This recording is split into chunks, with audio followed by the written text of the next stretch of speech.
नमस्कार, मैं राकेश परमार और आप देख रहे हैं महत्वपूर्ण मुद्दा। महत्वपूर्ण मुद्दे की शुरुआत में एक दुखद समाचार है। रेल दुर्घटना में कुछ लोग घायल हुए हैं। हालांकि यह रेल दुर्घटना नहीं है। रेल एक ट्रैक पर खड़ी थी और कुछ लोग उतर करके दूसरे ट्रैक पर बैठ गए थे। विपरीत दिशा में आ रही ट्रेन की जानकारी उन्हें नहीं थी और वो रेल के चपेट में आ गए। इसमें रेल प्रशासन या रेलवे का कहीं कोई कमी नहीं दिख रहा है। हमारा स्वभाव है कि जब रेलगाड़ी किसी स्टेशन में खड़ी रहती है तो हमको उतर कर टहलने की बीमारी है, आदत है, यह स्वभाव है। यह मैं आप पर छोड़ता हूं। मैं भी देखता हूं कि हम लोग सफर करते हैं तो कुछ लोग होते जो हर स्टेशन को उतरते हैं। वह स्टेशन नहीं था, बीच रास्ते में किसी कारणवश रेलगाड़ी खड़ी थी। बोले उतर करके दूसरे पटरी पर चले गए। उधर से तेज रफ्तार आती ट्रेन ने कुछ लोगों को अपने चपेट में ले लिया और वो असमय मौत के गाल में समा गए।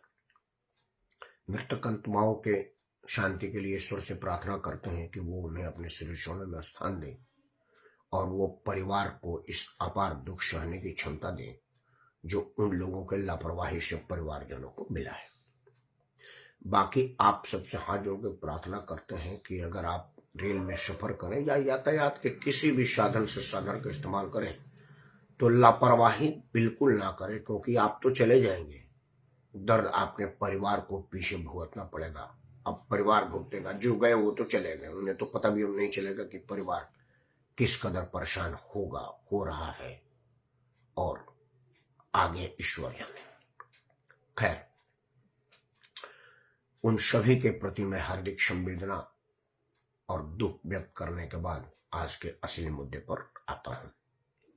मित्रों, आज आप सबको पता चला होगा कि उत्तर प्रदेश सरकार का कैबिनेट का आज बैठक 144 साल बाद अत्यंत ही शुभ मुहूर्त के महाकुंभ प्रयागराज के संगम में आज समागम हुआ।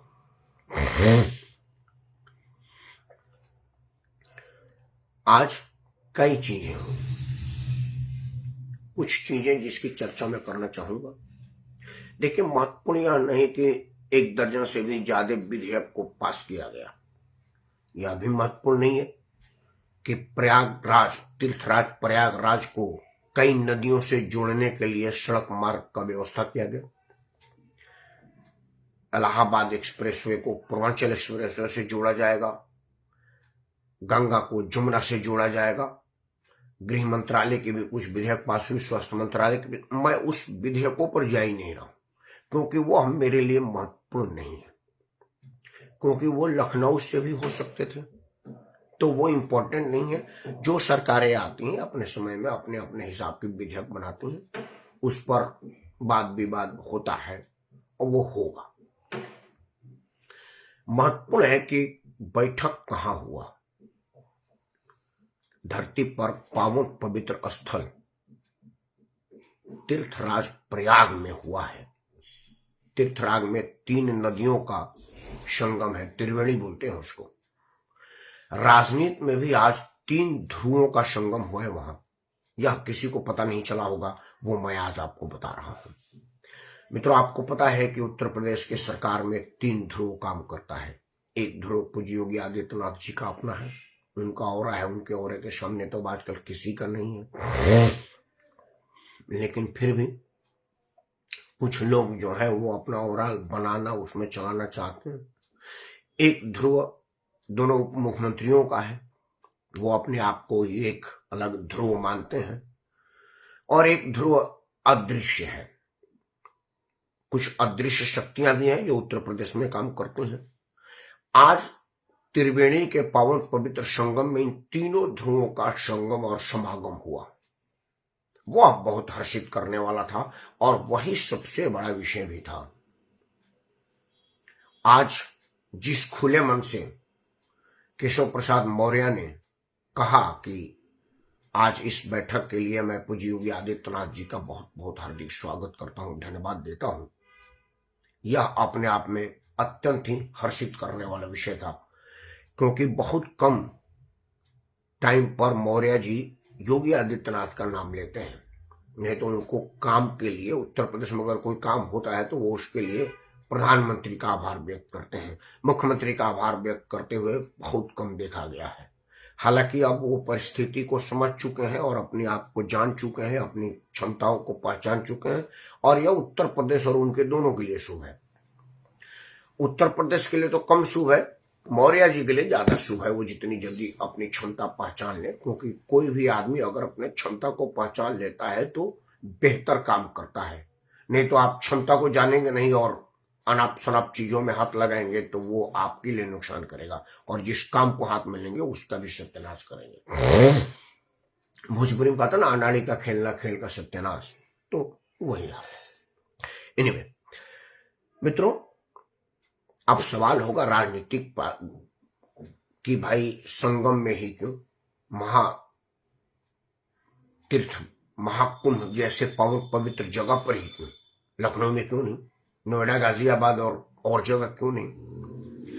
मैं एक चैनल पर था तो एंकर ने पूछा कि परमार जी अब इलाहाबाद के बाद क्या अब मथुरा में होगा, क्योंकि यह सरकार अयोध्या में कैबिनेट की मीटिंग कर चुकी है। अयोध्या के बाद आज तीर्थराज प्रयाग में था, तो कल क्या मथुरा में होगा। आदरणीय प्रेमनाथ द्विवेदी जी को सादर प्रणाम। मित्रों, कुछ चीजें इधर के राजनीति में बदली हैं। जैसे पहले होता था, मैं नाम नहीं रखूंगा, उत्तर प्रदेश के एक अभूतपूर्व मुख्यमंत्री थे, मैं खुद वहां हूं, मेरे सामने की बात है। आप में से कई लोगों को पता होगा कि वो उनका राजनीति की शुरुआत मेरे परिवार से हुई थी, मेरे यहाँ झोला उठाया करते थे, नाम नहीं रखूंगा। उनकी स्थिति को मैंने देखा है। मेरे परिवार के एक मुखिया थे, संसद सदस्य थे, एक पार्टी के अध्यक्ष भी थे और बड़े पुराने नेता थे। उनके यहाँ खैर ज्यादा अच्छा नहीं लगेगा, उनका एक प्रतिष्ठा है और इनका भी है। तो मैं गया था, उन्होंने मेरे को बुलवाया था, बल्कि मैं क्यों जाऊंगा उनके यहाँ, बुलवाया था। मैं गया तो 1.5-2 घंटे तक पूजा में थे। अमूमन हम लोगों को इंतजार करने की आदत नहीं, मेरे में विशेष तौर से नहीं है, ये परिवार की बीमारी है। कई लोगों को नहीं होता, हेरिडिटी होते हैं, तो हमारे में है, हम इंतजार नहीं कर सकते थे। लेकिन उमरा के नहीं, रुकिए रुकिए रुकिए, तो मैं रुका था। बाद में पता हुआ है तो कल गया पूजा में थे। मैं बोला आप पूजा में थे? हाँ पूजा में, बस है ना। और जब तक वो बाहर निकले, पत्रकार पूछ रहे थे कि हाँ जी वो जो अयोध्या में हो रहा है उस पर क्या करेंगे, तो उन्होंने कहा था कि देखिए राम काल्पनिक है, राम नाम का कोई चीज है नहीं और हम इसको शक्ति से निपटेंगे। मतलब जिस भगवान राम की पूजा घंटों करके आए थे उसी को बाहर मना कर रहे थे। इस तरह की दोगली राजनीति होती थी। राष्ट्रपति भवन, प्रधानमंत्री भवन, दिल्ली का हर कैबिनेट मंत्री के यहाँ इफ्तिखार की दावतें होती हैं, टीवी में आता है, बड़े बड़े समाचार चैनल के पत्रकारों को बुलाया जाता है। मतलब इफ्तिखारी के समय में हम लोग 90% अपने घर में खाना नहीं खाते, क्योंकि इफ्तिखारी में ही खाना खाने होता है। हम लोगों को भी बुलाया जाता है, कुछ सामाजिक हैसियत से, कुछ निजी हैसियत से। उस वक्त तक धर्मनिरपेक्षता को कोई आंच नहीं आती, कोई ठेस नहीं पहुंचती। आप इफ्तिखारी कराइए। कभी आपने नहीं सुना होगा कि नवरात्रि के कंचा खिलाने के लिए वो जो बच्चियों को खिलाते हैं देवी मान करके, वो किसी नेता ने कराया होगा, क्योंकि वहां धर्मनिरपेक्षता प्रभावित हो जाती है। वह अब टूट गया है। अभी की जो सरकार है उत्तर प्रदेश में या केंद्र में, वो हिंदू धर्मों के किसी भावनाओं को, किसी काम को सहर्ष स्वीकार करती है और वो कहती है कि हाँ हम सत्यनारायण भगवान का कथा सुनते हैं, हम तीर्थों पे जाते हैं, और वो जा रहे हैं। प्रधानमंत्री भी अगर कहीं देश में या विदेश में जाते हैं तो वहां का अगर कोई मशहूर धर्म स्थल होता है तो वो वहां पर जाके मत्था टेकते हैं और बाकायदे समाचार चैनलों वालों को लेकर के जाते हैं। वैसे भी हमारे प्रधानमंत्री शौचालय में ही समाचार वाले को नहीं लेके जाते, बाकी हर जगह तो उनका समाचार वाला होता ही है, क्योंकि अब तक यही देखा गया कि शौचालय में समाचार नहीं जाए, तो प्रधानमंत्री झिझकते नहीं है। मुख्यमंत्री का भी यही हाल है। अयोध्या के बाद तीर्थराज, प्रयाग और क्या मथुरा, मेरा विषय यह नहीं है। मेरा विषय है कि क्यों मथुरा, क्यों अयोध्या और क्यों तीर्थराज, प्रयाग, ऐसा क्यों? कैबिनेट मीटिंग तो लखनऊ में भी हो सकती थी। इतना बड़ा विधानसभा, इतना बड़ा सचिवालय है, बापू भवन, लोक भवन, सामान्य भवन, कई भवनें हैं लखनऊ में। तो मित्रों, यह एक गुण विषय, और इस पर 2-3 मिनट में आपका अपनी बात रखूंगा, जो मेरे बुद्धि विवेक है। असल में क्या है कि कुछ सालों से भारत की राजनीति गलत दिशा में जा चुकी है। अब भारत की राजनीति जाति, धर्म, परिवार तक तो परेशान कर ही रही थी। अब मुफ्तखोरी की राजनीति ने सभी राजनीतिक दलों को पंगु बना दिया है, सोचने समझने की शक्ति खत्म कर दिया है।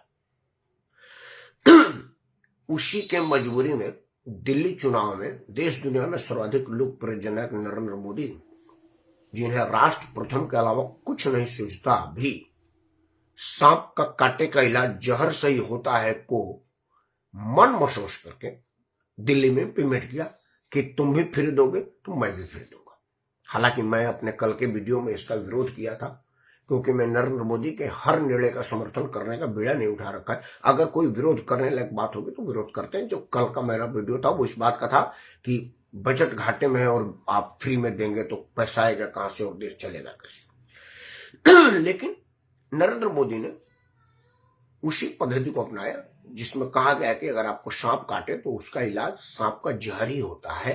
दिल्ली के जनता को जो अजगर निगल रहा है उससे बचाव के लिए उन्होंने सांप का हल्का जहर देने की विचार बनाया है। वो मन में सोच के किया होगा, लेकिन यह परमानेंट इलाज नहीं है, यह अस्थायी इलाज है। परमानेंट इलाज वही है देश का विकास परक राजनीति। लेकिन देश को विकसित राज्य, विकासशील राज्य बनाने में और देश को विकास के पथ पर दौड़ाने के लिए आपको सरकार में बने रहने की आवश्यकता है। जब तक आप सरकार में नहीं रहेंगे, क्योंकि लोकतंत्र की खूबसूरती है कि बहुमत के साथ आपको होना चाहिए तभी आप विधेयक पास कर पाएंगे। उसके लिए सदस्य संख्या चाहिए और सदस्य के लिए जनता से वोट मांगना है, और जनता मालिक है। तो जनता के हित की बात नहीं करेंगे तो जनता आपको मतदान नहीं देगी। और जनता को अंधा कर दिया गया है, बहरा कर दिया गया है, गूंगा कर दिया गया है। जनता को हम अपने उलझनों में इतना उलझा दिए हैं कि असली मुद्दे पर जनता गूंगी बहरी हो गई है। ना तो बढ़िया बोल पाती है, ना बढ़िया देख पाती है, ना बढ़िया सुन पाती है। क्योंकि अगर बढ़िया सुन पाती तो लालू प्रसाद का परिवार जमानत नहीं बचा पाता, मुलायम परिवार में कोई फार्म भरने की सोच में नहीं सकता। लेकिन आज सब लोग है। उत्तर प्रदेश में लालू जी, मुलायम सिंह का परिवार दूसरा सबसे बड़ा दल है, नो डाउट। बिहार में लालू जी का परिवार सबसे बड़ा दल है।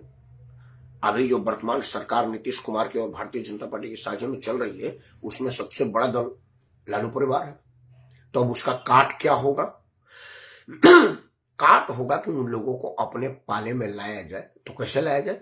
वहां तो जात का जहर घोल दिया गया है। तो जो यादव है वो कह रहे मैं मुलायम सिंह और लालू के अलावा सोच ही नहीं सकता। और इसमें कहीं कोई दो राय नहीं है कि उत्तर प्रदेश में और बिहार में यादव भाई हमारे लालू और मुलायम के चंगुल में फंस चुके हैं। जिस लालच में फंसे हो, जाति के लालच में फंसे हो, बहकाव में फंसे हो, या जो हो, उनको वापस लाने का क्या मार्ग है? वह है सनातन का मार्ग। क्योंकि यादव बेशक मुलायम सिंह के साथ हो और लालू प्रसाद के साथ हो, बट है तो हिंदू। उसके घर में भगवान विष्णु की पूजा होती है, भगवान शिव की पूजा होती है, हनुमान जी की पूजा होती है। सनातन के सारे देवी देवता वहां पूजे जाते हैं, आराध्य उनके भी वही लोग हैं। तो उन लोगों को एक छतरी के नीचे लाने के लिए, उनको एक साथ संगम कराने के लिए अब तीर्थराज प्रयाग से बड़ा कोई स्थान होगा?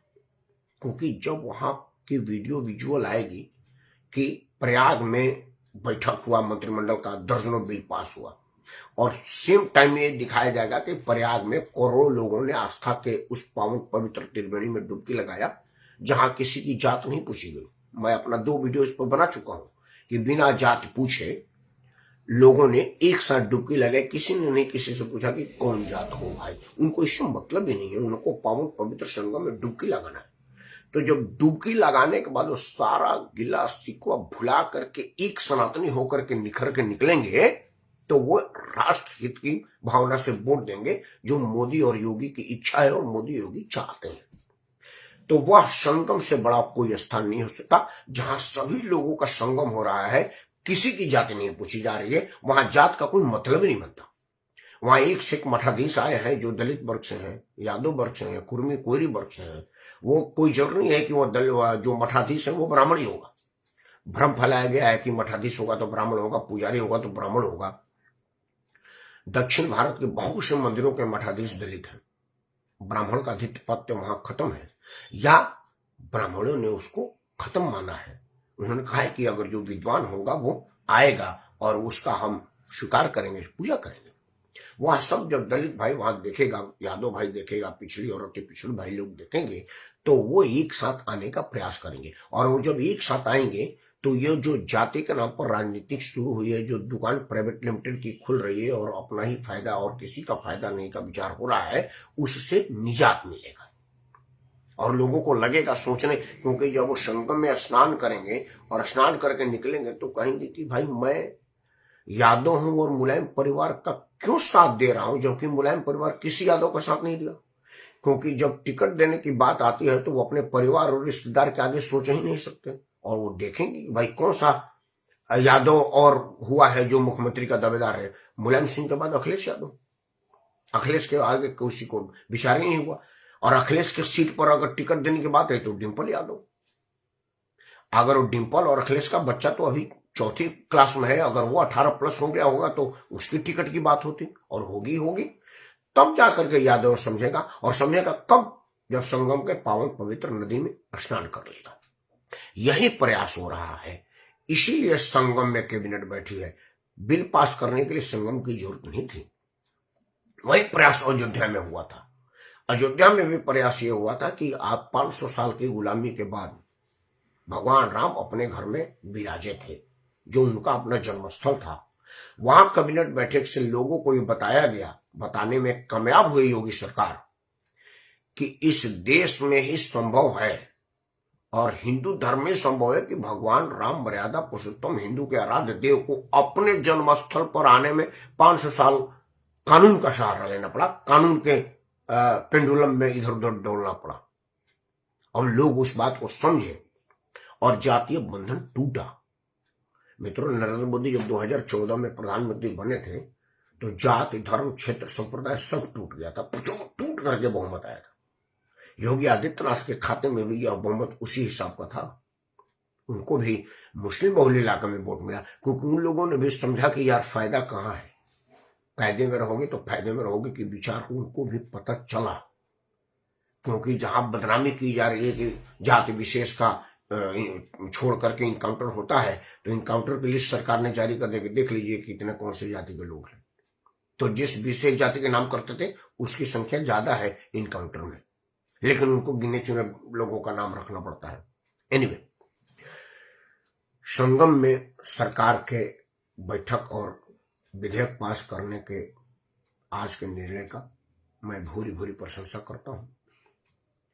संगम में सरकार के 54 सांसद मंत्रियों का एक साथ संगम, और जो लोग बॉडी लैंग्वेज समझते हैं उनका यह कहना है कि कहीं से भी खींचतान जैसी बात नहीं मिली। मुझे सबसे अच्छा लगा, हालांकि मैंने आज ट्वीट किया था कि इसी तरह की पानी लखनऊ में कुछ बच्चों ने उछाला था तो पुलिस ने गिरफ्तार कर लिया था, अभी लोगों का क्या। हालांकि उसमें मैंने हंसी का इमोजी लगाया था, क्योंकि लखनऊ वाले बच्चे बदतमीजी कर रहे थे, राहगीर को परेशान कर रहे थे, और ये एक दूसरे पर प्यार की जलाभिषेक कर रहे थे, जल अर्पण कर रहे थे, जल छिड़काव कर रहे थे। जी प्रणाम आदरणीय पिनवा दीदी जी, आपका आशीर्वाद, आपका स्नेह बना रहे। तो मित्रों, संगम में सरकार की 2 बात को ध्यान रखिएगा। बिल क्या पास हुआ वो छोड़ दीजिए, वो महत्वपूर्ण नहीं है, क्योंकि सरकार है तो बिल पास करेंगे। 2 बात हुआ, एक तो सरकार ने सभी जातियों का एक साथ संगम करने का जो प्रयास किया था, उस प्रयास को सफलता मिली। सरकार ने महाकुंभ में यह दिखा दिया कि करोड़ों लोग एक साथ एक स्थान पर एक ही 4-5 फीट के अंदर डुबकी लगा सकते हैं और एक दूसरे की जात नहीं पूछ सकते। और यह हो रहा है और यह महीना दिन तक चलता रहेगा, 26 फरवरी तक यह लेकर के लोग जा रहे हैं। और जब यह संभव हो जाएगा तो ये जाति आधारित पार्टियां खत्म हो जाएंगी और विकास आधारित राजनीति शुरू होगा। और जब विकास आधारित राजनीति शुरू होगा तो इस बात पर राजनीति होगा कि तुम कितना किलोमीटर सड़क बनाते हो, मैं इतना बनाऊंगा। तुम कितना अस्पताल बनाते हो, मैं इतना बनाऊंगा। तुम कितना विद्यालय बनाते हो, मैं इतना बनाऊंगा। और तब जाकर के देश विकास कर पाएगा और देश उस मुकाम को पहुंच पाएगा जिसे कहा गया था कि यह सोने की चिड़िया थी। उस चिड़िया की गर्दन मरोड़ी जा रही है और यह संगम में सरकार का समागम उसको रोकने का काम करेगा। सरकार के इस नेक प्रयास का भूरी भूरी प्रशंसा करते हुए, उसका समर्थन करते हुए मैं राकेश परमार आप सबसे भी प्रार्थना करता हूं कि कृपया अपने अगल बगल देखिए। और मैं बार बार कहता हूं कि अपना अकल लगाएं, बहकावे में ना आए। क्योंकि जब आप अपना अकल लगाएंगे तो पाएंगे कि आपके नाम पर जातीय जहर घोला जा रहा है और बेनिफिट अपने परिवार में बांटा जा रहा है। चाहे वो लालू जी का परिवार हो या मुलायम जी का परिवार हो। देख लीजिएगा, लालू जी को भी जब अपना कुर्सी देना पड़ा तो 8वीं में 8 बार फेल बेटे को ही दिए। और मुलायम सिंह को भी जब अपनी कुर्सी देनी पड़ी तो अपना सगा भाई होते हुए भी अपने बेटे को देना पड़ा।